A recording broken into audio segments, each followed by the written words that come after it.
future of India. You are the students. You are the future of India lies in your hands, and how smartly you train and focus yourself is going to take us to the next century. And our $5 trillion, which the Prime Minister has announced, if it has to happen, it has to happen only with your support and with your guidance. And that's one of the reasons we want to really focus on the students. Now, I will speak a little bit about the student chapter, what we are going to do online chapter. Before that, let me briefly tell you what's happening in MMA. Especially, you don't miss the match, because we, besides the number of events for students, we also do other events which are very, very essential for you to participate and take it through. Like besides today's one, effective project management, which I'll introduce you short while from now, whereby Dr. Vora is going to be there. And tomorrow we have very different event actually, because you should be there, because we wanted a lot of youth to join the politics. Now, politics under the next gen leaders is going to be a discussion today. We also want to discuss what is the impediment which the next gen leaders are facing. Why young leaders are not taking over a bigger responsibility, especially when all over the world young leaders are coming in and taking accountability for the pandemic and accountability for the COVID-19. How we are to come out of the difficult, and the planning and executing so beautifully. What's happening in Indian scene? So we got 4 young political leaders to come and discuss with us. You all know Tejashwi Surya, member of parliament from BJP. You have heard him quite a bit on number of occasions. Another firebrand young politician is Rangarajan Kumaramakkam. He's a working president of Tamil Nadu Congress Committee. Then Mr. Dr. Paramasivam, he is a member of Legislative Assembly Tamil Nadu. He's from DMK, and he's also a doctor. He's also a postgraduate in medicine. And to moderate the session, we got Priyadarshini Rahul. She's a national president of Next Gen Political Leaders and also Supreme Court judge. She is also a practicing advocate of Supreme Court in New Delhi. So it's going to be interesting input that's there. Then on the 3rd, we have COVID-19 electoral reforms by former Chief Election Commissioner of India, Mr. T.S. Krishnamurthy, who is the one who put in place a lot of innovative ideas in the electoral reforms, and is going to be talking what is the future in store for Indian election systems. And on Saturday 6th, again, is not to be missed event. There's an excellent speaker. Please note down, 6th event is again and not to be missed. Leadership and purpose in turbulent time. We have one of the outstanding speaker, Dr. Nandu Kishore. Nandu Kishore is a professor of Indian School of Business and also guest lecturer at London Business School. And he was former head of Asia, Africa, and Oceania, Nestle, Switzerland. So he is going to be talking to us, and I know I heard him. It's one of the outstanding speaker. Again, we'll be hearing Dr. Vora on the 10th of Wednesday on effective teamwork, which is very, very important. We have gone step by step, the project, then teamwork, then ultimately we will be again talking to us on 24th on leadership excellence. Then we have again talks by Grow Spiritually to be a better manager. One of the final speaker, Swami Mukundananda, is founder of Jaguru Kripalaji Yoga from Dallas, Texas, USA. He's going to be talking to us, and he's written a couple of books. He's from IIT Madras, and he's done his IIM Ahmedabad. One of the outstanding Swamiji is worth listening to him, and he's got a clarity of thought. Then on the 13th Saturday, we have Let Us Speak Series Masterclass by Tiger Tyagarajan, President and CEO of Genpact. Then on 20th, again, we have an outstanding speaker, Survival and Recovery from the Pandemic Through Industry 4.0 by Mr. Chandramouli, Managing Director of Satrang Hekpat, one of the international multinational organization. Then on 27th, we have Mr. Prasad, former CEO of CAMS, is going to speak to us on financial planning and management of COVID time. Why I said this? Because students, you must get connected to the master classes, keep listening to the people. Your insight will tremendous, it'll add a lot of value. Now, before I introduce the subject, I also want to tell you, yesterday MMA launched a new MMA chapter exclusively for management students, MMA online chapter. MMA online chapter, we are focusing on only students. We are going to reach out to entire South India. We have a focused team working on this. We've got a focused advisors, mentors, top-notch people who are advising us. We already shortlisted some 70 workshops. For these members, we'll be offering 10 workshops online, totally free for them. They'll attend all MMA talks, what I said, mentioned every month. We do more than 15, 20 talks every month. But besides that, we also give them a lot of intelligent input for you to do. And we share with you e-magazine and number of other things. We also give a certificate of membership from MMA. You know what all this for? It's a steal actually. We are going to offer all this for just rupees 500 rupees per annum. And this offer is valid only till 31st July because the committee has taken a very conscious decision under the difficult time. We want to do so many things, and we got some international mentors, including Dr. Manu and a couple of other people guiding us. What's the best for the students? We will be taking you to the best to you, and we will have an exclusive workshops for you, done only for your college and your institution. So the brochure has already been shared. If you got any doubt, you can contact Group Captain Vengat, General Manager MMA. who will guide you and take forward. Because we are going to take only a small number of groups as a student, because we can't handle a very large number.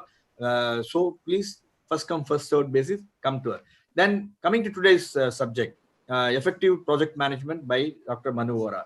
Now, project management really doesn't need any explanation to students actually, and especially you have been one of the subject which is taught. Your thing is project management, and projects mainly fail very frequently across the world and across the country in India totally. And why this fails? And there's a target, there's a statistic which shows 70% of the management that project management fail miserably. Why they fail? And it's confirmed by several global reports and also including chaos report. How many of you read the chaos report by the Standish Group, which clearly says that if you don't plan and execute, the project really miserably fail. And today we have got, and especially during the COVID-19 times, and as a student, you'll be stepping out very shortly. How are you going to handle project? Because I recently read a few 10 commandments by Dr. Sridharan, who is a project guru as for the Chennai Metro Man. And what he said, I'll just quickly tell you so that you all understand the set the context for Professor. He's going to be talking to you on so many issues. What Dr. Sridharan said is, project time is money. Time overruns all with certainty lead to no cost to overrun. Punctuality should therefore be the cornerstone of management work culture. Reverse countdown clock can be useful only toward this. Is also integrity is very indispensable for project actually and top management. Integrity does not mean just honesty or absence of corruption. What it means is it also means practicing high moral value. This is what Stephen was insisting on project management.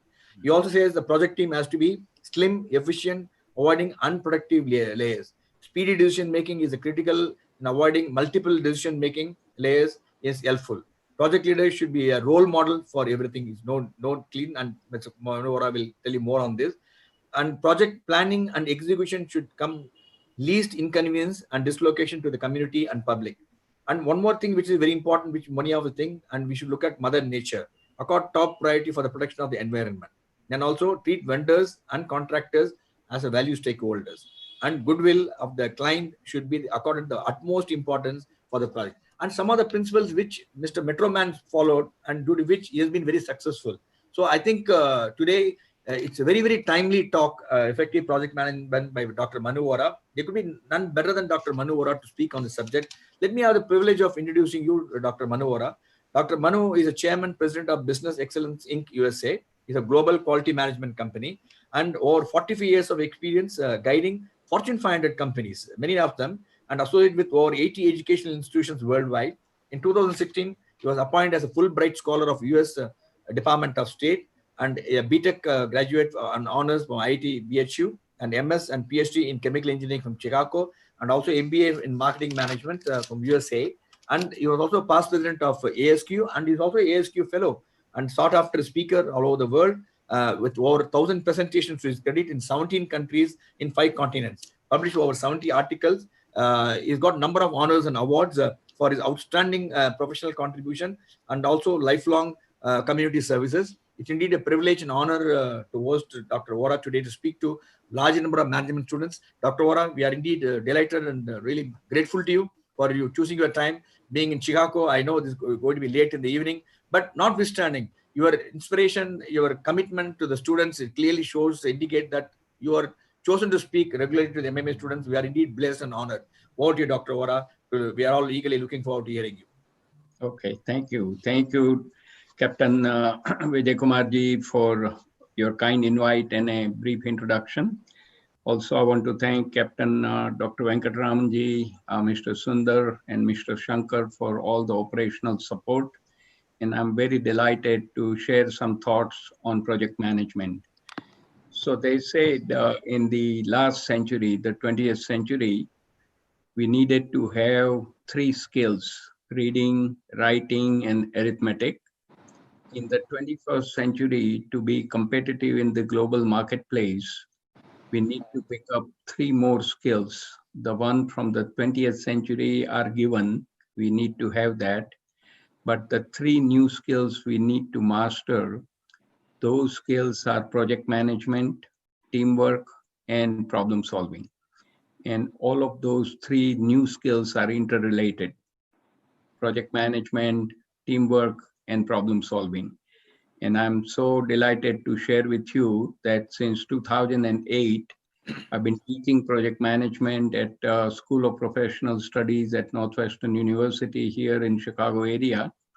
And it's a wonderful way to impart the knowledge, combination of industry and theoretical background to the students. So let me share the screen. You have to give me privilege to share the screen, please.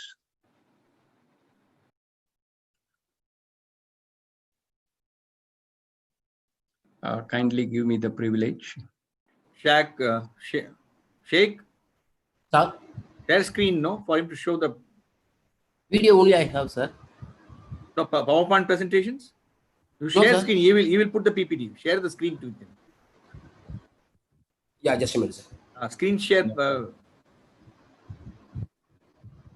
Screen share PPT, I cannot anything receive, sir, your side. No, Normal no. PPT. You give him the power to screen share. No, he will do it. Yeah, I'm not received anything, sir. Only I have only video only. No. You know, we have blocked screen share for everybody. No. Mr. Manu, Yes, make him as a host so that he can screen share from his computer. Yeah, just a minute. Man, understand, man. Yeah, I understand, sir.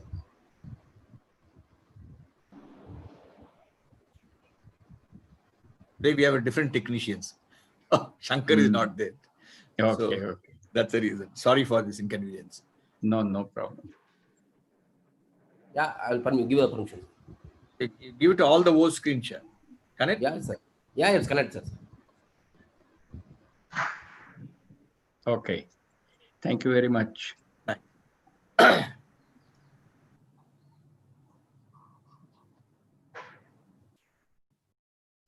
So here is the quick roadmap for this morning's presentation. We'll quickly define a project. What are the major project goals? And luckily there are only 3. And what is project management? What are its application? As Group Captain Vijay Kumarji mentioned, that a lot of projects fail. So what is the cause of the project failure? I'll share with you some innovative idea of how to manage the projects at an enterprise level by having an aggregate project plan. It's a great concept. And then we'll take a journey into project management and share with you Tom Peters' excellent article, The Wow Project, and complete the project management journey, highlight some of the key project management tools, and share with you some of the best practices of budget, communication, and risk management, and lots of great references. So the project is a temporary organized effort to create a unique product, service, or a plan. And the characteristics are single definable purpose with a performance, cost, and schedule requirement. It is a unique, that is one-time activity. You have never done it. It's temporary with a limited time frame, definite start, definite end. And it cuts across organization lines. It's a horizontal metrics organization you are creating for the project. And unfamiliar, something you have not done before, that means the risk is inherent part of the project. And something is at stake. Now here are some great examples of the project around the world. So let me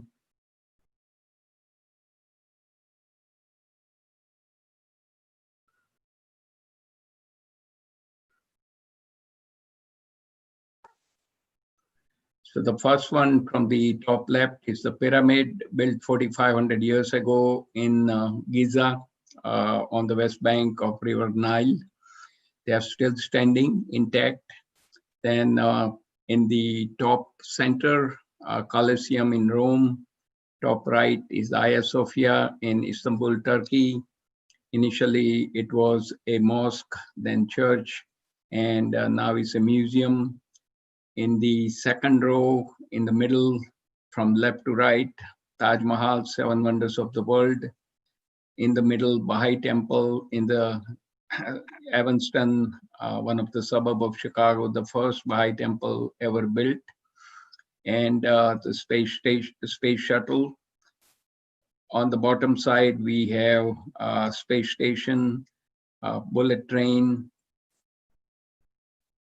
and Mount Rushmore. This is where 4 heads of the famous presidents were carved out during the Depression time in the 1930s. So these monuments are all project management based. They are still standing. Thousands of years ago, they were created. So the project management is all about building something and make it withstand for a long period of time. Now, as I mentioned, there are only 3 goals: performance, cost, and schedule. So you want to definitely hit the target by achieving the performance as planned within the budget and within the schedule. Now, this one is coming back and forth. Is there any way for the admin to admit people rather than I do that, because my flow stops? Now, let's take a look at the application of project management. So if you are the top leader in the organization, when you do the strategic plan and when you sort of capture the key strategies to deploying the key strategies, you need to use the project management. Also, you want to roll out some capital projects. Deploying them will require use of project management techniques. Any improvement projects you want to undertake within the organization, that's where PM comes in handy. So, developing a software, then enterprise resource planning, which is a database which captures all the information related to people, customer, finance, operation, etc. for the entire company. You want to develop a new product, construct bridges and roads, building airplanes, aircraft, and ships. All of that requires the project management.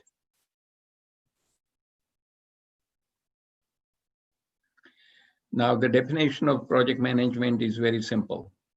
It says the role of the project management is to integrate resources and tasks to achieve organization goals. And here are some advantages. If you can master the project management, avoids excessive workloads, avoid cost overruns, it builds the right skills and expertise on the project. There's no strained relationship among team members, avoids the scope creep, avoids duplication of work, and better use of limited resources.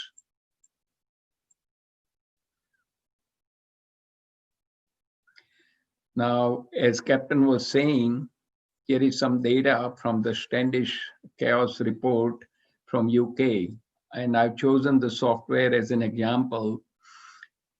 There are 3 metrics on the first column: succeed, fail, or challenge. Succeed means 3 project goals: performance, cost, and schedule as originally planned were achieved. Failed means no matter what you do, project has to be terminated. And challenge means either 1, 2, or 3 of all the targets had to be revised because you could not achieve the originally planned objectives. In the 1994 data, 1 out of 6 projects are successful. And then going forward, 15 years later in 2009, 1 out of 3 are successful. So as you see, when software projects fail, what is the implication? So the next slide, we see that world over, the GDP in the similar time frame in 2009, 70 trillion US dollar, and cost of IT failure was about $6.2 trillion, amounting to 8.5%. So when the projects fail, that essentially is the waste to the society. So, and software is so important because it's ubiquitous in anything and everything we do. Your automobile, all the appliances at home front, they are all run by the computer chip and the software. All the aircrafts, all the ships, everything is managed. All the trains are now computerized and is run by the software. Now, here are some major causes of project failures. As we saw, if the project is not properly planned or there is no planning at all, it will definitely fail. If you don't have a business case, in other words, you are not aligning your project with the strategy of the organization, top management involvement and support will be missing. There will be communication breakdowns. If the requirements are incomplete at the front end, your project is not going to be successful. Lack of user involvement, uh, lack of attention to human and organization aspect. And that is a big thing. If you don't have the proper leadership skills for the project leader, it's going to fail. Lack of risk management, poor quality control, and few other sources which will make the project to fail. Now, I want to share with you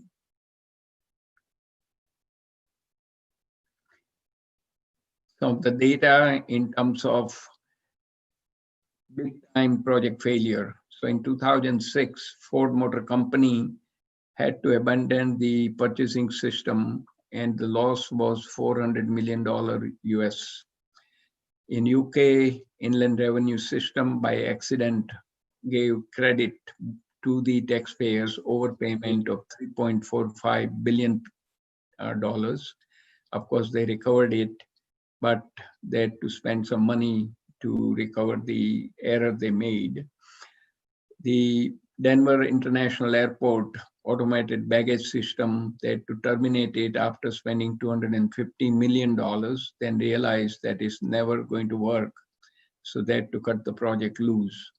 And then the US Department of Defense $6 billion Kinetic Energy Interceptor program was terminated in 2009 when it was determined that it will never be successful. Now, in terms of project failure at the India scene, Commonwealth Games project scandal in 2010. Some of you may have heard about it. And then the Ganga Action Plan project since 1986 to the current time. A huge amount of money has been spent, but River Ganges is getting dirtier and dirtier. So these are the big time project failures. 70% on an average world over projects failed. And government sector, the failure rate is even higher. Now I want to share with you one concept here. Now what you see here is the collection of pipes, the graveyard of pipeline. Substitute each pipe with a project, and this is what the organizations do. They have so many projects on the list, and some of them get started, then the key resources are not available, so they stop and they start some new projects, and again they stall. So this is a common story of most of the organizations. So the guidance is you need to prioritize at the beginning of the year how many projects one needs to be doing for the entire organization. Then do some prioritization, impact to the customer, impact to the organization, and the feasibility, time and money available to work on those projects. Multiply those three factors and then arrange the projects from the highest to the lowest. Only the top number projects where impact to customer, impact to organization, and the high feasibility multiplied together comes with the highest number. Only those projects get funded, right resources are made available, and when they finish those projects, give it to the customer, and then start the next level of projects. That discipline will give you better project management and good resolution of the projects on a timely basis. Now, here is another concept, the aggregate project plan. So this article written by Willwright and Clark talks about a new product development organization where they had 33 projects for a small company, and most of the projects were not getting completed. Customers were unhappy. So they adopted this aggregate project plan where they tried to put few projects in each of the buckets. So one bucket was the derivative projects. So minor tweaking, minor adjustment. So I'll give you an automobile example. So if you have an automobile, you are just changing the paint color in next model you are trying to create. So it's a minor change, derivative project. Platform project, which is the next model, which comes out every 3-4 years. Breakthrough projects could be hybrid car or electric car like Tesla. R&D project, which is like a three-dimensional TV. Sony came out with that idea. Unfortunately, there are not that many TV stations broadcasting a three-dimensional broadcast, so it's limited application. And then you can have a combination of any of the two platforms, where the perfect example is the combination by the FedEx and a company called Kinko's. Kinko's is an office supply company which remains open 24/7. And FedEx, they don't have to have many distribution centers where people go and drop their boxes. They can deposit their boxes at the Kinko's. The truck from FedEx will come around at different times and pick up all the packages and deliver it to customers all over the world. Now, by having this collaboration, the Kinko's is benefiting with more people buying the office products, and the FedEx is saving on building up a lot of facilities to get the boxes collected.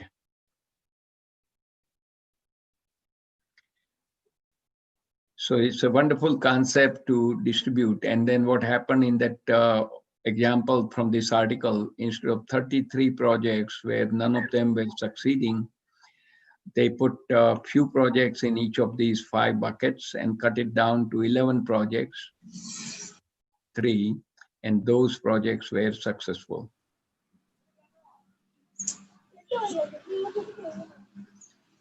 I think we need to mute people. Now, as we saw, the success rate is only 70% failure, 30% only succeed. Now, in order to improve your chances of more projects being successful, here is a beautiful article on how to overcome the crisis of silence from the MIT Sloan Management Review. And let me show those areas. First, one need to plan around the facts. Secondly, the project sponsor must provide support. Third, the team should be faithful to project management process. Fourth, honestly assess the progress on a risk on a regular basis, mostly on a weekly basis status report. And last, all team members must pull their weight. In other words, if we follow these 5 areas and avoid the crisis of silence, you have a better chance of making your projects complete up all the way up to 100%. And that is just for the fun. Now at this point, let's play this short YouTube about the history of project management, and I'll stop sharing.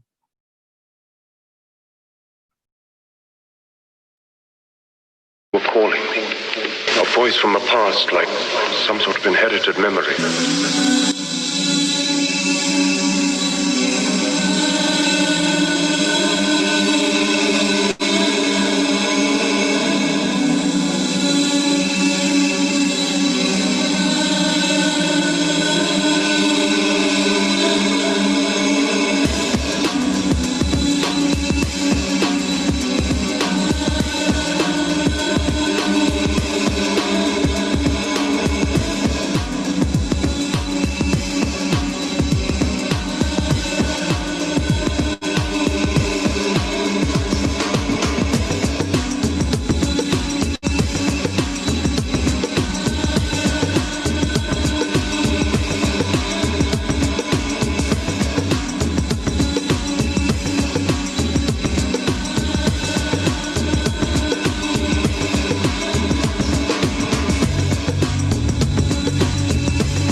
Okay. So we are done with the video, and it showed us the wonderful history of project management over the ages, and the testament to using various methods to make monuments around the world.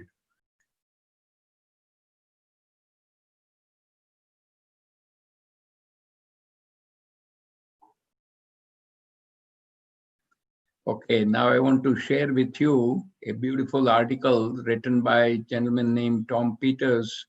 He worked with McKinsey and then started his own company, one of the very successful consultant. He wrote this article, published in the Fast Company. It's a free article available once you Google it, the WOW project. There are 4 components, and the components are: find and create a project, sell your project, that means communicate the value of your project, and roll up the sleeve and execute your project. And at the end, when the project is complete, you have to hand it off to people who will run it on a day-to-day basis. Now, here are some thoughts from the article. To find and create your WOW project, what he says is you can take any mundane project given to you, but you can make it a WOW project by adding your personal passion, try to add some value, good learning opportunity, and use super fast approximation to refine your WOW project. And the example he gives is the 3M company, which made this yellow sticky paper we all use around the world. So make a little, try a little, and sell a little. By doing that, you are going to be perfecting your art of making the project a success. Selling your WOW project, that is communicating the value by creating a 2 minutes elevator spiel, create the interest among the members of your organization, and find more and more sponsors and endorsers for the project. Executing your project in a series of rapid prototypes, and very important to remember here, fail often to succeed sooner. In other words, when you take your project and divide it into tasks, subtasks, sub-subtasks, you start working on few items. If you fail, you learn from it and continue the progress. So fail often to succeed sooner. Always think, act, live, sleep, eat, and breathe your timeline. Most of all, make your project fun and keep selling the value of it, and don't lose your emotion. And the most difficult time is the handing off your WOW project, because what happens is you work so much for the project, so it becomes essentially attached to you emotionally. You have to turn it over to run on a day-to-day basis, celebrate your accomplishment, look for new opportunity, do the self-evaluation, what worked well, what did not work well, and what are some of the lessons you are learning, and what would you do differently if you have to do that project again. So this is the great way of converting your any article into any project into WOW project. Now here I'm sharing with you the project life cycle. Now the project can take any shape. There could be, one of the way we have shown here is a slow start, quick momentum, and then slow finish. Or it may start quickly, then it requires a little more momentum in the middle, and you come to a closure. So this is one example of a project life cycle. I want to share with you graphics on the humor in project management. So look at the top left, how the customer explained the contraption customer was looking for, and look at the bottom right, what the customer really needed. So a lot of time customers cannot explain what they are actually looking for. They have a general idea, but when you walk through series of graphics, the second one from the top left, how the project leader understood it. So difference between the two shows that the train has left the station and you are not on it. So when the customer requirements are missed, you are going to do things which has no meaning to the customer. Engineer designed it, that's in the top middle, how the programmer wrote it, how the sales executive described it because they want to collect a lot of money. Bottom left, project documentation, there is nothing. Operations installed it differently. Sales people build it on a royal basis. Help desk supported it, nothing there. So the bottom line is when you don't keep track of your customer requirements, the project is very likely to fail. So make sure that you understand the customer requirement and use that as a golden thread throughout the life of the project. Now we'll quickly run through the journey of project management. So the biggest thing one need to understand the importance of project charter. So project charter is like a blueprint. So if you want to build a house, you go to an architect and architect will draw up prepare all the drawings and create the blueprints. Using those blueprints, the general contractor and subcontractors will come and do their part of the work. So the project charter essentially puts together at the highest level in the beginning, what is the project all about? Who are the people involved? What is the scope of the project? That means what you are going to work on. What is the vision, the mission? What are some of the major risks? What are the communication plan? Who are the stakeholders? All of that thing has to be captured, shared with your sponsor, signed off, so that you are working on a right thing from the beginning. Then you have to develop a project plan, put together a team of people who are expert in their domain. They can bring the good value, good skills and knowledge to work on the project. You have to execute the project and close it out. So here are some of the key tools I wanted to share quickly with all of you. First one is a work breakdown structure.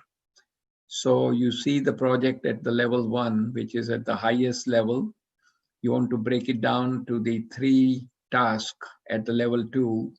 For each of those tasks at level 2, you have subtasks and level 4 subtasks. So the metaphor is, if you want to eat an elephant, how do you do it? One chunk at a time. Of course, I'm vegetarian, so I don't eat meat, but that's the metaphor of work breakdown structure. So once you are working on a project, you have to create your work breakdown structure, and those level 4 items, you can assign it to individual people on your team, and a person on the team could be doing several subtasks. Some of them could be interrelated. Next is a Gantt chart. This is a schedule for the project. On the y-axis, all the activities. On the x-axis, the running time. So as you see, some of the solid bars starts at certain point, ends, and sometimes the activity, second item, when it finishes, the third item starts, so on and so forth, from beginning to the end. And one thing we need to remember, in the schedule area, the Gantt chart, we need to find a critical path, which is the longest path one is to travel on a project from the beginning to the end. So in the diagram shown here, there are 4 substations, 11, 5, 4, and 8, which meet at the point 6 and then eventually go to the point 7. There are 3 critical paths. So the items from 11 to 6 can only take 1 day, versus 5 to 6, 4 to 6, and 8 to 6 will take 1 week each. So you have a slack. 11 to 6 can be done on day 1 or all the way until the last day of the week. So 11 to 6 is not on critical path, but 5, 6, 7, 4, 6, 7, 8, 6, 7. Those 3 are the critical paths. And then the length of the critical path is 1 week to come up to point 6 and another week to go up to point 7. So the length of the critical path is 2 weeks, and there are 3 critical paths. Why the critical path is important? Because at the beginning, when you set the schedule, all the activities are planned out. You look at what are the critical paths and what's the length of it. You have to keep track of these critical paths to ensure that you are not elongating or extending that critical path. Because once you miss that 2 weeks window in this case, you are going to blow up your schedule and you will never meet your schedule deadline. Extremely important to identify the critical path. Budget, very similar to how you manage your own personal budget. How much is the money allocated for the project? And every week, and you try to take a stock of how much money was allocated for the week, how much is spent, are we within budget or are we running over? If we are running over, what's the plan of action to bring it under control? Now, a wonderful way to manage your budget, this is coming from US Department of Defense, where subcontractors were essentially taking the government to the cleaners. They were charging substantial amount of money for small little item like nuts and bolts, hundreds of dollars. So the government came up with the idea of earned value management. Look at it here, there are 4 quarters. The planned work is equal 25 units. Actual cost varies from quarter to quarter, 22, 20, 25, and 25. And the earned value, that is the value of completed work, is uniform, 20 across all 4 quarters. So if we look at it here, the quarter 2, where the earned value is 20 and actual cost was 20, 20 or 20 is the best quarter out of 4. Next best quarter is the quarter 1, where you got 20 and you have to spend 22, 20 over 22.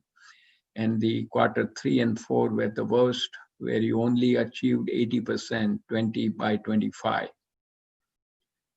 Very important part is the communication and importance of it in project management. So the concept is very simple. There is a sender sends the message, receiver receives the message, and unless the receiver acknowledges it, sender has no idea whether the message was received.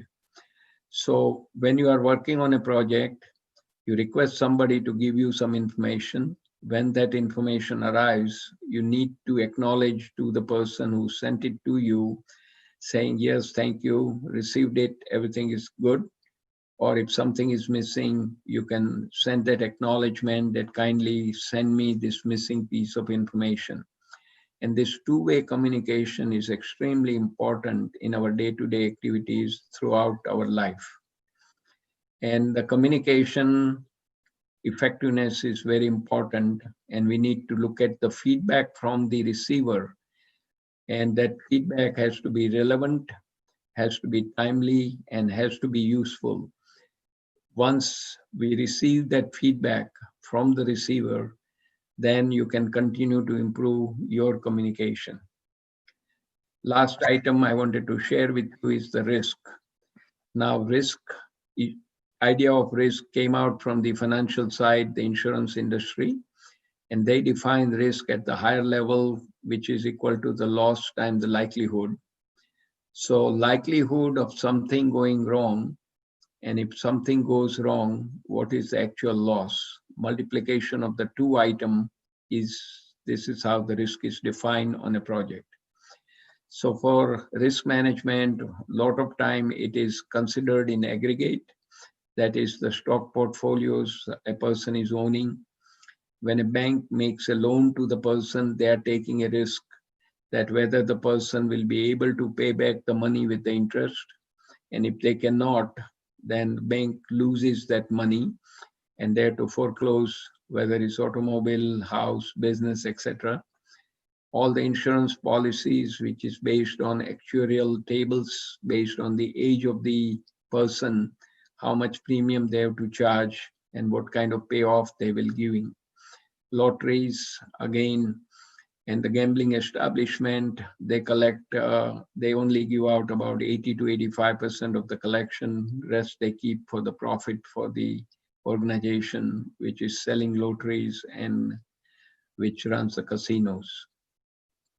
Now, the risk is inherent part of project management, because while you are working on a project, there could be some delays in the material.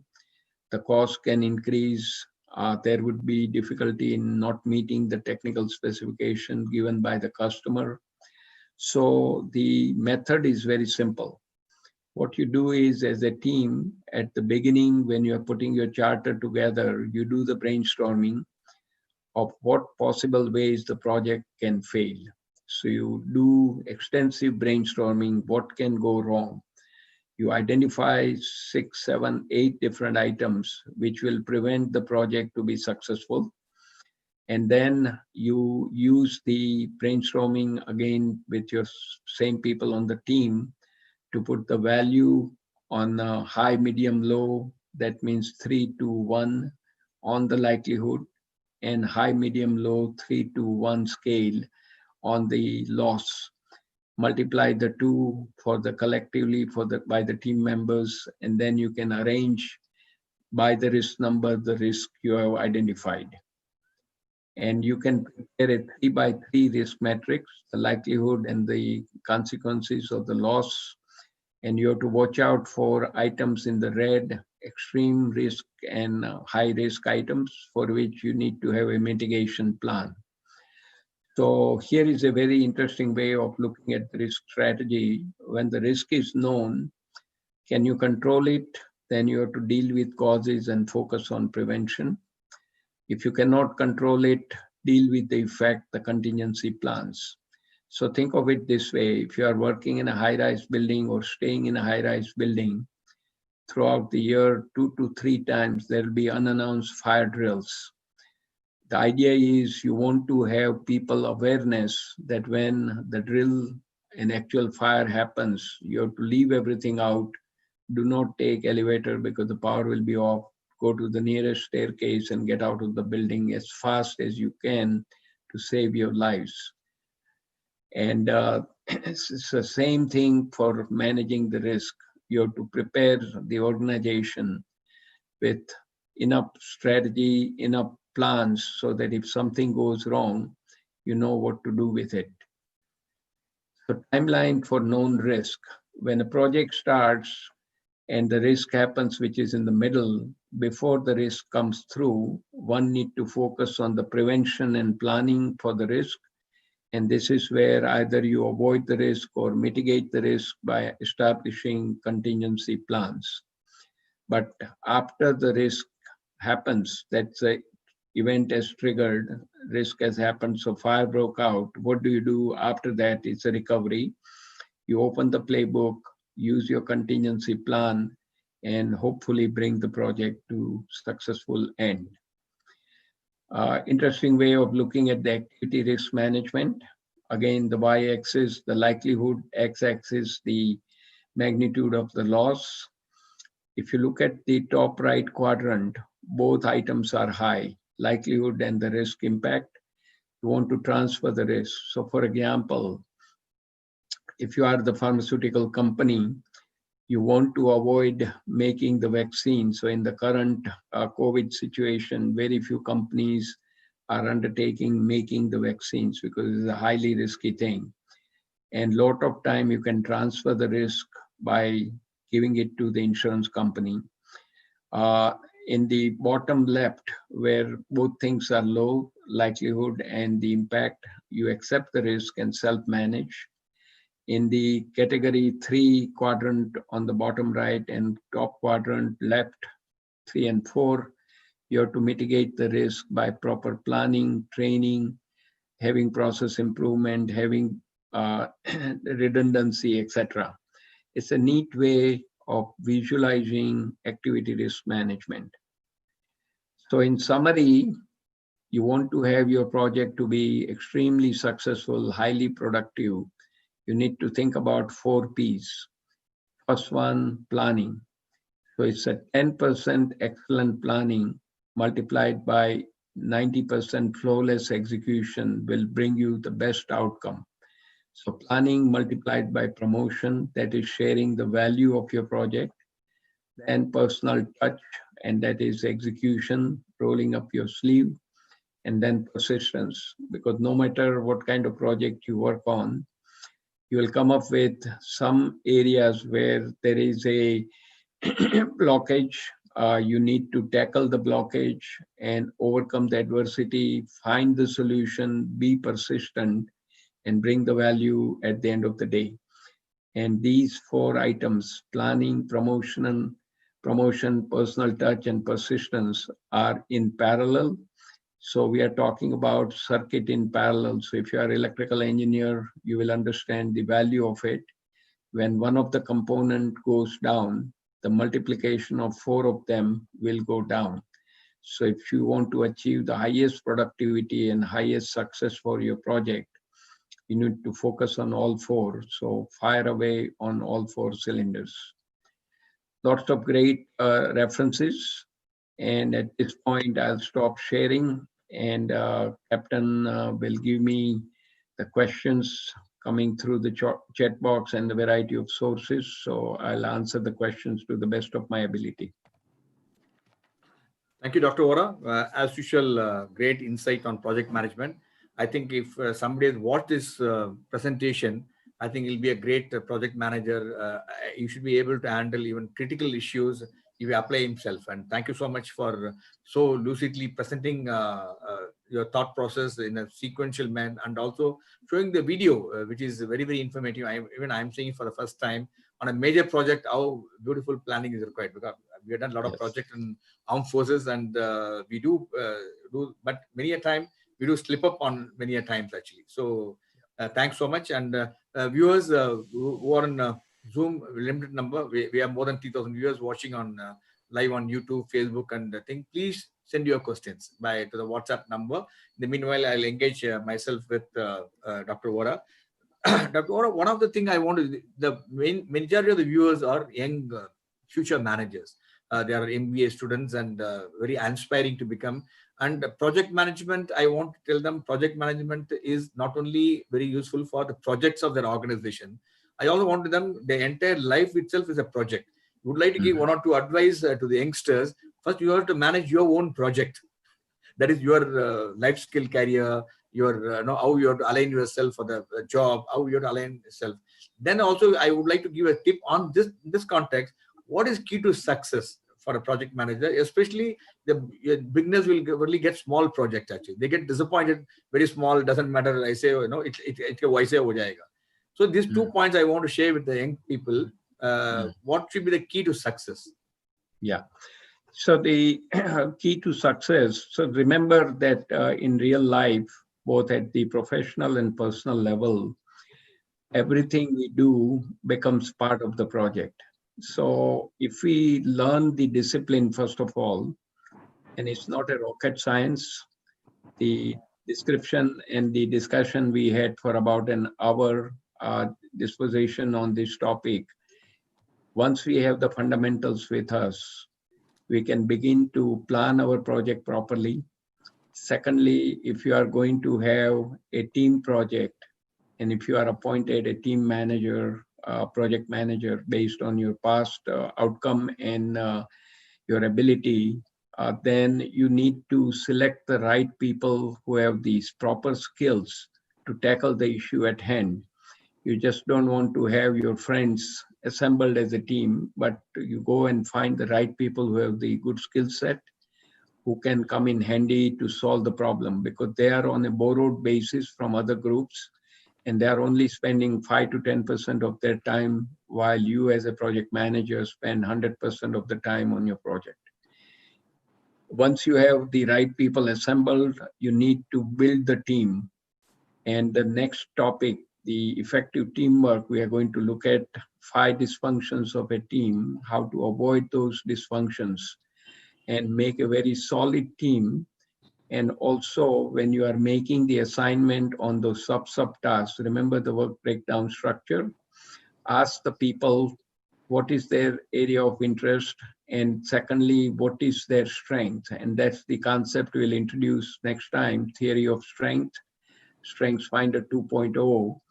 That way, the level of interest as a volunteer and the strength, when you combine the two, and when those assignments are made, people are able to do those tasks and subtasks very, very well.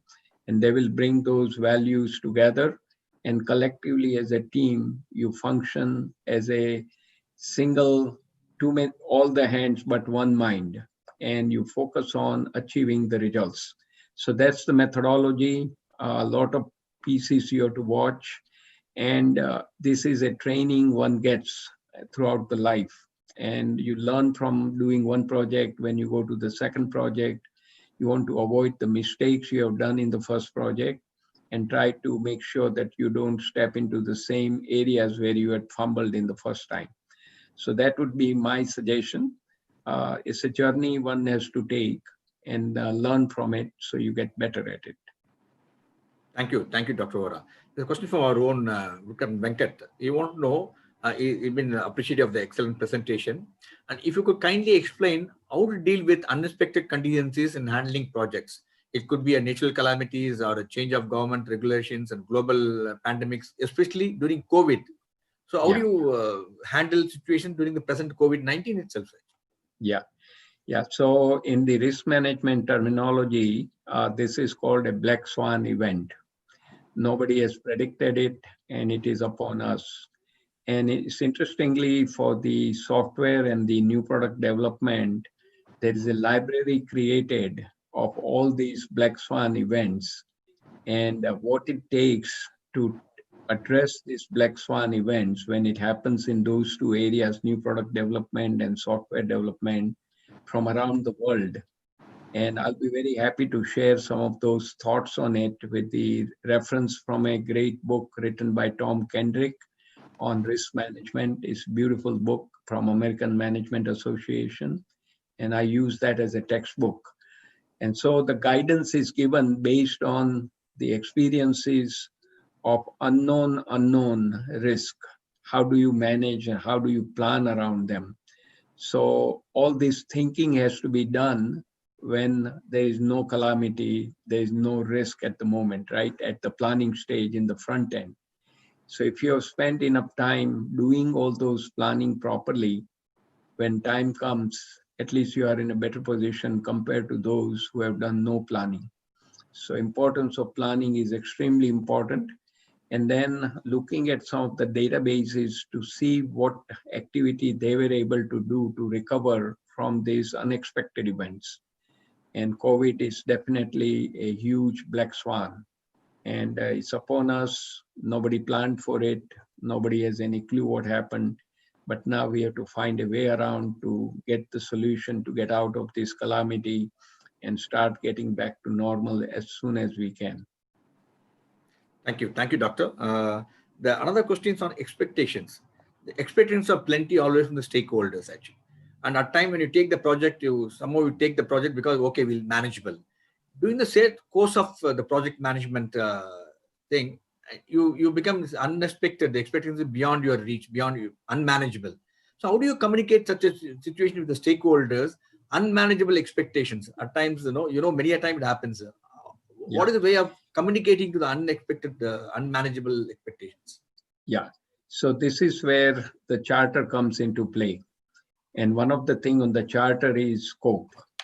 Scope means what's the boundary of the project, what is inside the boundary which you are going to work on, and what is outside the boundary which you will not address on a given project. And this is the agreement you have with the project sponsor. As a project manager, working with your team, you develop this charter, sit down with the project sponsor, and also communicate with the customer, who could be external or internal, paying the money to do the actual project, that this is the total agreement we have. What kind of performance we are expecting, what is the timeline, and how much is the budget you are committing. Now, it so happens that the sponsor or the customer will come along as the project is proceeding. Can you do this thing a little bit more? Can you add things here? Can you add things there? So unexpected, unmanageable expectation have to be countered with the change management thing. So let me give you a practical example. We are building a house, and builder is very, very careful that when you do the planning up front, if you ask for, say, a window in a room, it may cost X amount of money. But if you are, say, halfway through the building the house, they will ask you 5 times X. And if you are at the very last few weeks before the house is going to be completed, and if you ask for additional window, they may ask you to pay 10 to 15 times more. Why? They don't want to make changes in the plan they've created. And same thing happens on our project plan. You don't want to take on many changes as the project progresses, because it will throw you off on your original schedule. It will put a strain on your performance output, and it will require more budget to complete the project. So what the builders do is they have a special form, and I'm sure some of you may have gone through that. You fill out that change request form, and there is a sliding scale. Cost goes up and up and up as the project is coming towards the end. So the basic rule of thumb, the book says, don't take any changes. Just say no to most of the changes, unless the customer is willing to pay, the sponsor is willing to pay more for it. You don't take it on, because you are setting up for failure if you keep taking unexpected expectation into the project. There's a question from Mr. Arjun. I think continue about what we discussed just a while ago. How would you handle a difficult stakeholder involved in your project? Some stakeholders are unreasonable at times. How do you handle such a guys? Yeah, and this is a matter of communication. So as I mentioned, communication is a lifeblood for a project. Within the team, across project manager to the sponsor to the customer. And ideal thing I would suggest is weekly status. And that status meetings where each of the members who have given a specific task, they're going to just report on the status of their work with a color coding. Green if they are on target, red they have missed the target for that week, and yellow if they are likely to miss the target. You don't find any solution in that status meeting, but offline project sponsor and that particular member of the team will work on how to overcome the difficulty they are facing. And if there is more resource needed, the sponsor can open up the resource. But that weekly status communication has to be between the team leader, the project manager, and the sponsor, and sponsor should keep the customer in the loop as the journey at the project progresses. So when you are doing effective communication at all stages throughout the life of the project, the likelihood of unreasonable stakeholder will be reduced. At least you can manage it. And if they are coming up with unreasonable expectation, unreasonable request, you can always ask for more resources, because it's up to you. You are chartered, you are charged with executing the project. And if somebody asks you for more and unexpected things, you have to ask for it, like the previous question. There's also a question from Mr. Nirmal. You want to know, how will you manage the team members who are not working to their full potential? It's more of leadership issues. I also want to add one more question along with this. Every project management is about a change and bringing a change. And how the people generally apprehensive about change. How we integrate between the change as well as the underperformers in the team, actually. So I think one of the issues is the conflict resolution. So what happens is when a team is chartered, say about 7 people, including a project manager. So 7 people working together, 6 team members and 1 project manager. Sometimes so happens 1 or 2 people are sort of unable to see eye to eye. So they refuse to cooperate and they create a hassle for the rest of the team. So the situation to handle there is the project manager should call those 2 people who are essentially not able to see eye to eye on the sideline, give them a special notice that, look, you resolve the differences between 2 of you, focus on issue, not on the personality, come to a resolution where how you are going to work together to address the tasks, subtasks given to you, because your output is required by others to finish their work. If you do not come to a conclusion and do not come to a resolution, give them a notice that you may have to replace them, either 1 or 2 or both, right? So by having that very clear expectation by the project manager, allow them to resolve their conflict and come together and allow them to work as a team. So that one path. Other path is the team leader, the project manager has to motivate the team members, because keep in mind that team members are only reporting 5 to 10% to the project manager. About 85 to 90% of the time they are reporting to their line manager in their own function. So you have limited influence, but if you, and once we go through the next time, the 5 dysfunctions of a team, it is such a powerful concept. When a team is formed all together, you work through as a project manager to see are any of the 5 dysfunctions present. So it's a question of trust, open communication, accountability, taking responsibility, and making sure that you are adding value. Those 5 areas, done the check upfront, and continue to work together and keep motivating the people that what you are doing is adding great value to the organization. And by the way, if your project is in alignment with the strategy of the organization, then the top leaders are also looking at your project very closely. They are willing to give you good resources, and they expect good thing to come out of those projects. So the attention will be very high, and management is watching. That also is a part of motivation, which can motivate the members of the team to do well, because their future promotion, their future work on other projects depend on how they execute this project given to them. And if it's a difficult project, and if it is done properly and you bring the good value, management will be very, very appreciative and give you more difficult projects with more resources. So that's how the cycle continues. Excellent, sir. In fact, the team is as good as the leader. And so the leadership, you have to really enhance your leadership skills. You have to handle the people and to get them in. There's a question from Mr. Manish. What will you do if any of the customers are not happy with the quality or the result of the product by the end of the project?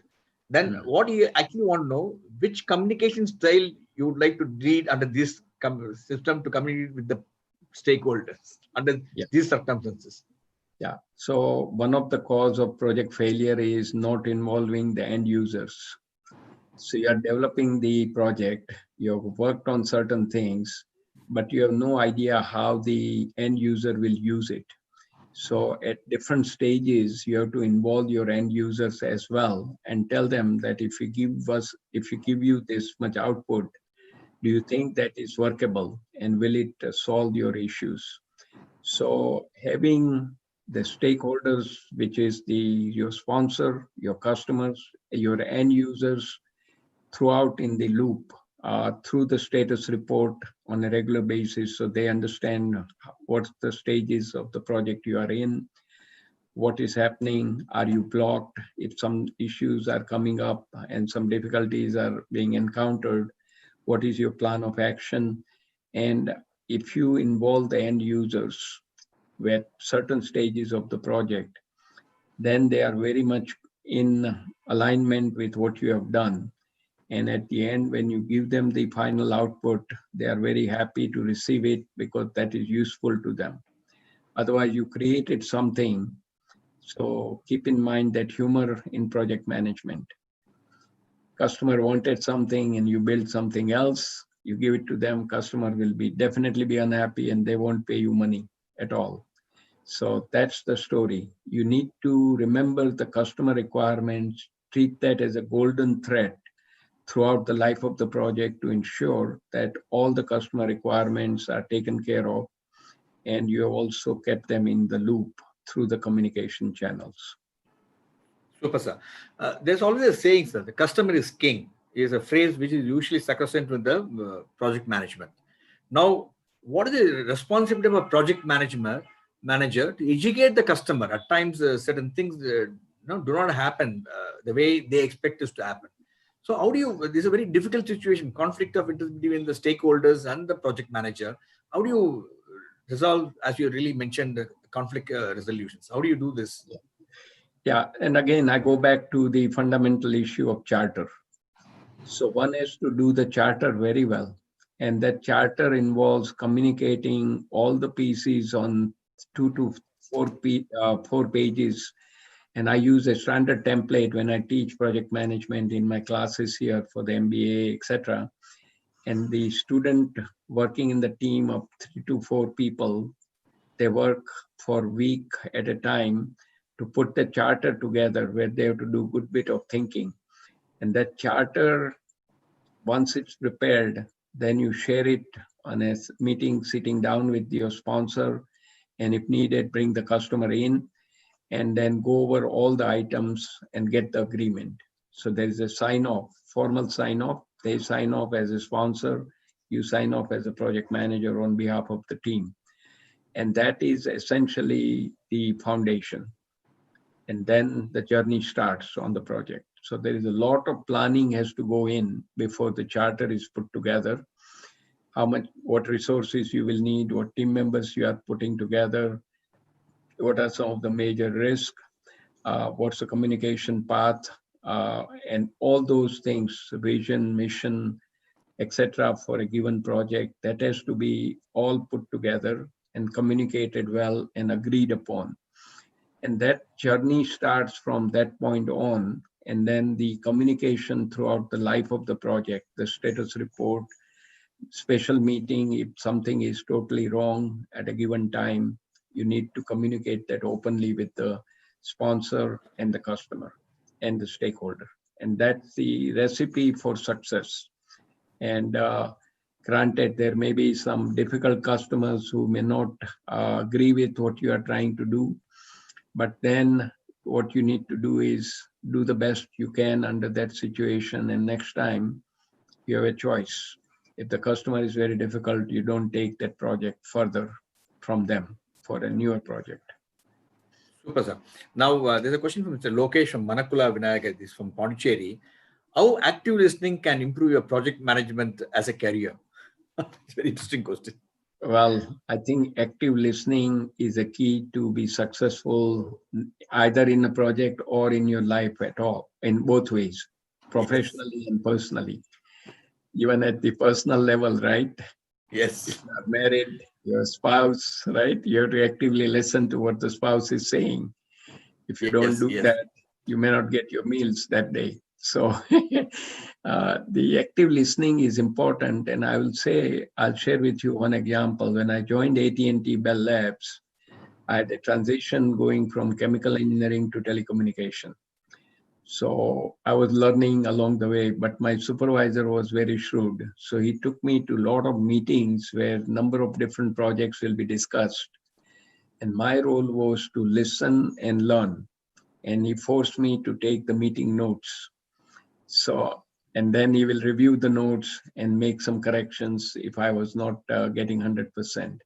So that listening habit is so critical. And listening, the one thing I've heard and seen is the active listening means you are paying attention to what the other party is saying, not planning what you are going to say without understanding what the other party has already said. So you can't learn anything when you are preparing yourself to just start your story without understanding what the other party has already put on the table.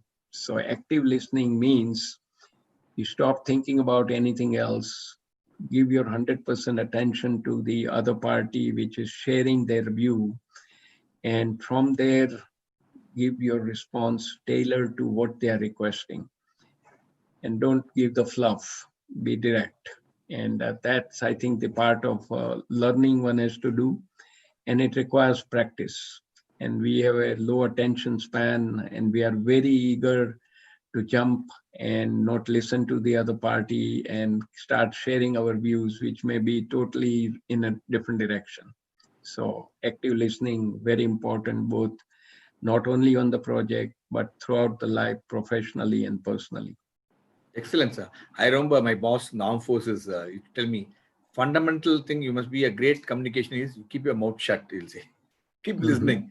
I think, in fact, we have planned some excellent communication skills for the students in our initiative online student chapter, where you're also bringing in crucial conversations. Actually, how you handle crucial conversation, because I'm outstanding trainer.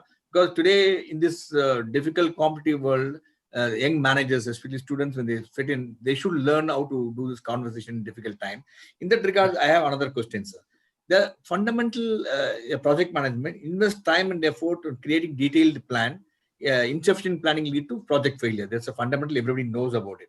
But what happens is many times your team members as well as your superiors put you so much and they are tempted to rush execution with little or no preparation. So how do you manage such a situation as a project manager, and how you should have the courage and conviction to say no to certain things when it's required? Yeah. So I think the success for the project begins with collecting the proper background information, facts, data, and then doing systematic plan. Now, if you as a project manager do not have the background information, and let me put it this way, a lot of time top management comes up with esoteric ideas. So let's do this or let's do that, right? And then they say, okay, can you do this project? They have no clue what kind of resources are needed, what timeline is required. They come out with very short timeline with limited resource, etc. So the first thing the project manager has to do is sit down with the team members and evaluate what is requested of the team. Is it feasible? Secondly, what kind of resource will be needed? What time frame is the doable time frame? And who are the number of people you need to be involved in order to get this thing done properly? Now, once you have done that planning, you go back to your leader who has given you this assignment and lay all the cards on the table, that whatever you are asking is going to take X amount of resources, Y amount of time, and these are the performance parameters we will be able to deliver.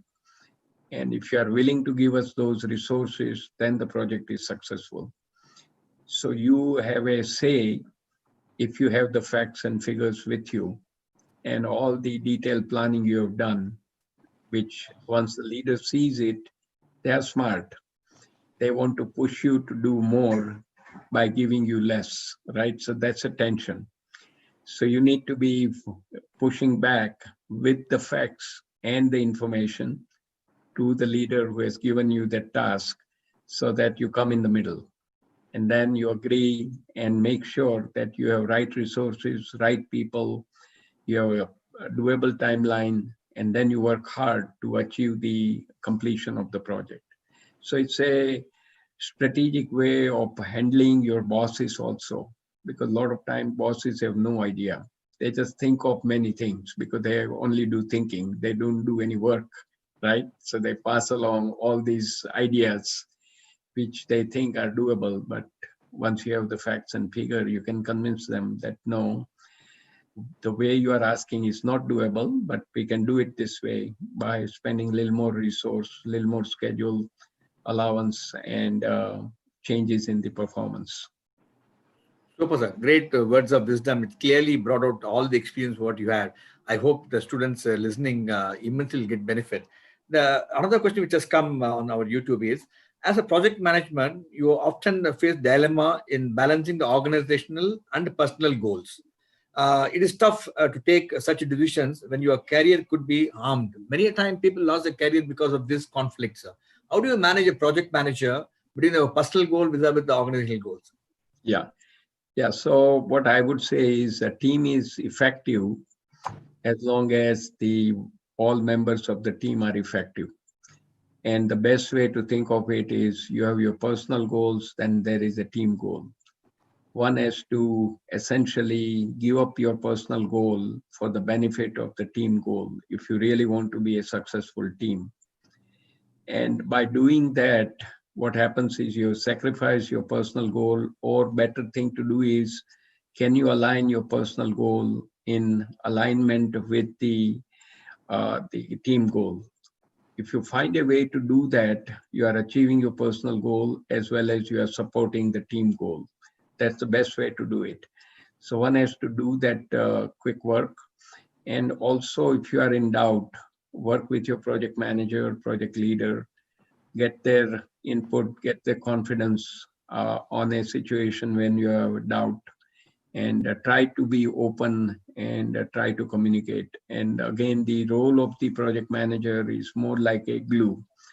They have to keep all the members connected, and they current time when people are working in different locations, they actually create a communication room where each and every member of the team is posting in real time what's happening for their task and subtask.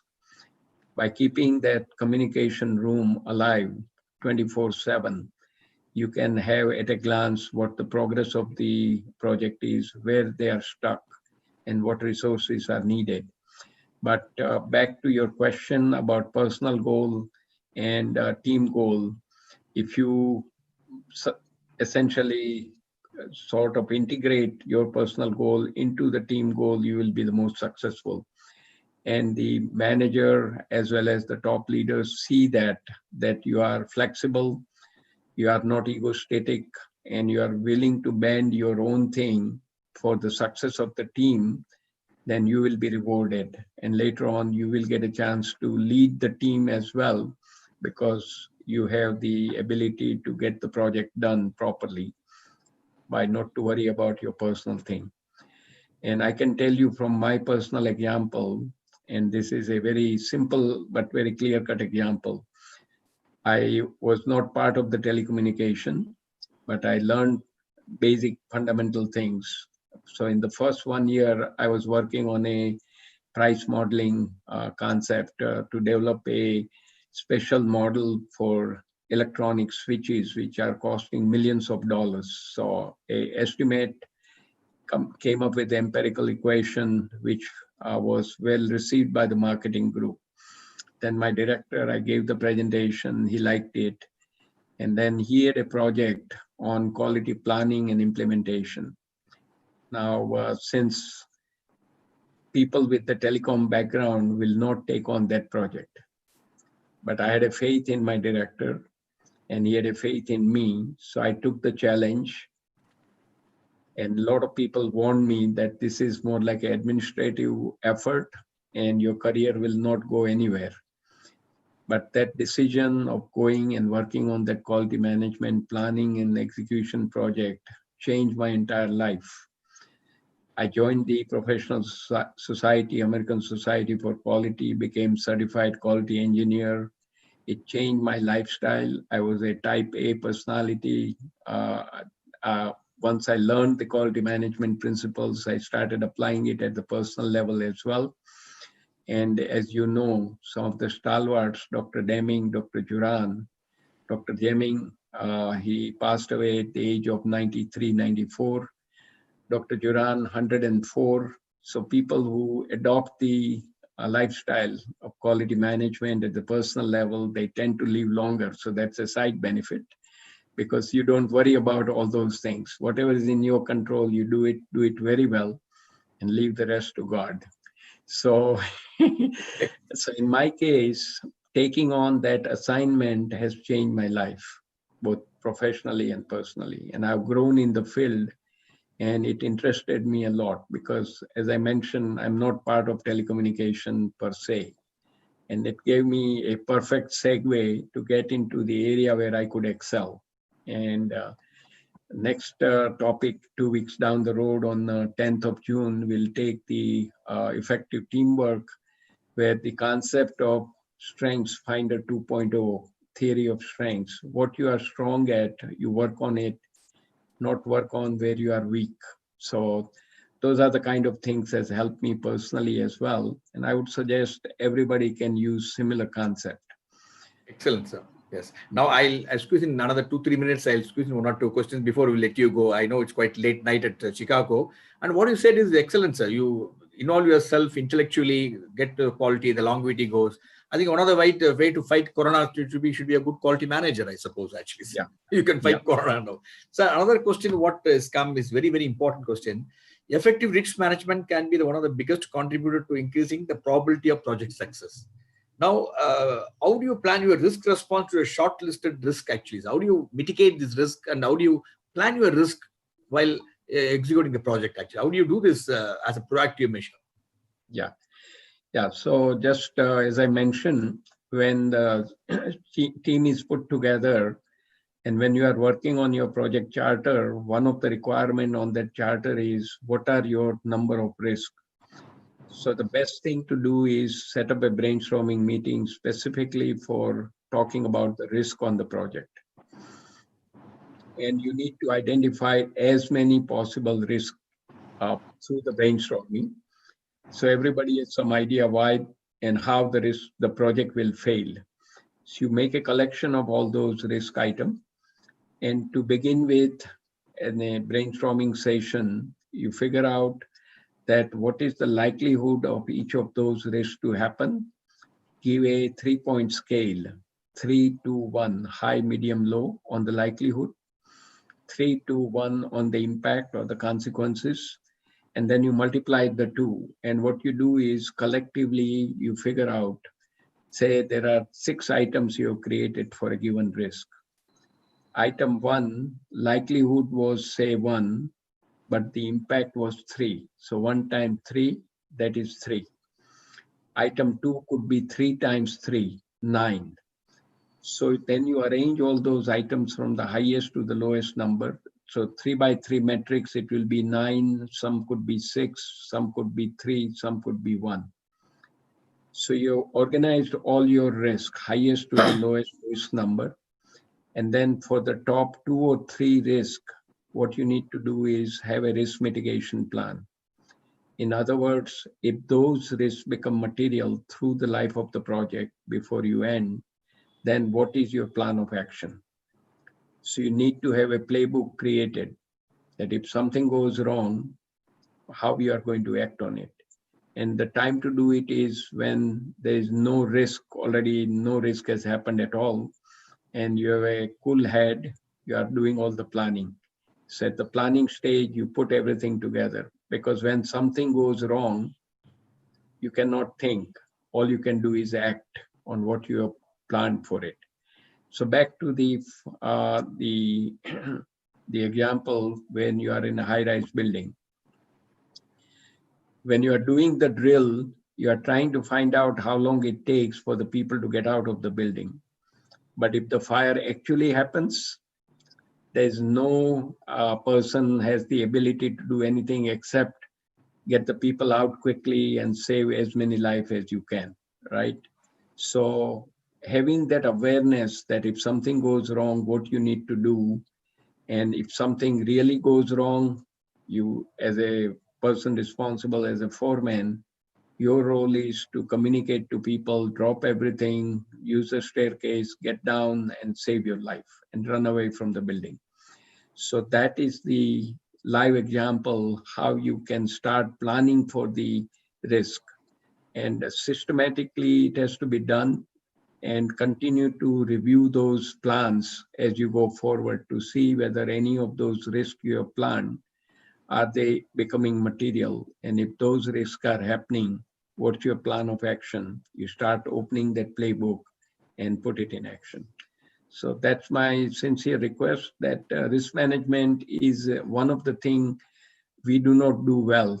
And I can tell you in 2018, when I was visiting my campus at IIT BHU as a Fulbright specialist from US Department of State, one of the modules I had created was on risk management. It was 25 hours risk management course given to about 17 to 18 research scholars and MTech people, PhD people, and one person had come from the industry as well. And we had a very wonderful conversation, as well as they had to do several projects, including Punjab National Bank failure, the Ganga cleanup failure, etc. Few on the bad side, what the risks were not managed, and some on the good side, Mangalyaan and a few other things, Delhi Metro, Dr. Sridharan's project, etc. So 2 on the good side, 2 on the bad side, and they had to do a lot of reading, research, then share that findings. So all these things, I think we need to inculcate in our students, both project management and risk management. They are extremely important, And unfortunately, we do not have that ability, and the curriculum doesn't include it. So what I see is this is a gap. We need to plug that gap in the curriculum side. Sure, sir. We'll see how we can fill this gap during our initiative. One last question, sir, because this Sharon, you want to know, what are the soft skills a project manager should develop? I mean, simple thing. What are the soft skills as a whole you should develop to be a good manager? Yeah. So we begin with the communication, time management, teamwork, meeting management, big thing. Because we waste so much time in meetings. So Harvard Business Review showed that on an average, people spend about 40% of their time in meetings all over the world. That means 2 days out of 5 you are in meeting, and shockingly half of that is a waste. So in other words, 1 day out of 5 you are wasting in meetings, and there's no outcome. So you are only working 4 days instead of 5 days. So communication, teamwork, meeting management, time management, collaborative spirit rather than competition with the team members. These are in leadership, because see, it's not only just the project manager or a project leader, but each member of the team has to have their own leadership, decision making, problem solving. These are all the skills, when bundled together, will make you excellent project team member, as well as with that experience, you begin to be ready to take on the project manager role, project leader role. Thank you so much, sir. It's a great insight. I think every word what you used, I think the students, they take over. It will be a great, they will become more wiser, more wisdom will set in them, and not only will be a good project managers, they'll be a good leaders. That is what we require today in our country. Is we need good leaders who will lead from the front and imbibe all the qualities what you said today. And thank you so much for sparing your time. I'm sure it's almost midnight in USA, and it clearly shows how much passionate you are. Without anything, you share all your without any reluctant answer all the questions, though some of the questions were repetitive, because we did that because we want the student to learn, sir, because today we are really focusing on students. That's the objective of this program, and your joining added tremendous value to the thing. Thank you so much, and we are indeed privileged to host you again, and look forward to seeing you, and keep safe and keep learning for all the students who are joined in big number, YouTube, Facebook, and also in webinar. Thank you so much, and next time we'll give you a controlled entry to students. We'll pick up some of the best students from educational institutions and admit them in our Zoom, so that you have a live interaction with the speaker. We'll do that, and keep learning, keep connecting with MMA. You will be a great learner if you listen to some of the talks which you have been using. By any chance you missed due to some other commitment, not to worry. All the talks what you recorded, including Dr. Manu, or will be available on our website for next 1 year. And it's all a great reference thing for you, because always you should listen to this, because it will really add tremendous value to your career, tremendous value as an individual, and it will make you a wholesome high performance manager. That's what our objective. Thank you, Dr. Manu Vora. Thank you all the viewers who watch this program live. Until we meet again, bye-bye, and good night to you, Mr. Vora, and have a great day, all other gentlemen who are watching this program live. Thank you so much. Thank you, Group Captain Vijay Kumarji, and all your team members doing fantastic work. So I'm very delighted to be interacting with you and associated with MMA. So with that, all the best to all of you, and we'll meet 2 weeks from today on 10th of June. Yes, Thank we'll you. keep in touch, and we'll send a thank you, sir. Bye-bye, and good night. Okay. Bye. Thank you, sir. Have a great day. Bye. Namaste. Bye.